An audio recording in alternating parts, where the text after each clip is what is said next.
lutut di kaki. Pak Kapolres, bisa dijelaskan untuk kegiatan hari ini?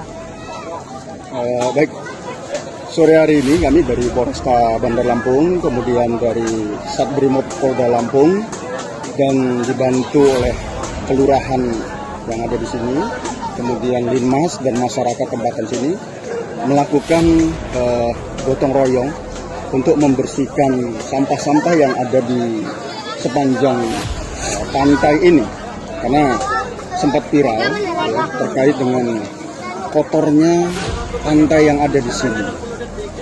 Kami berusaha untuk melakukan pembersihan yang kami dahului. Setidaknya kami dari kepolisian peduli terhadap lingkungan hidup, kemudian peduli terhadap kesehatan masyarakat yang ada di sini. Kegiatan ini sore ini kami mulai.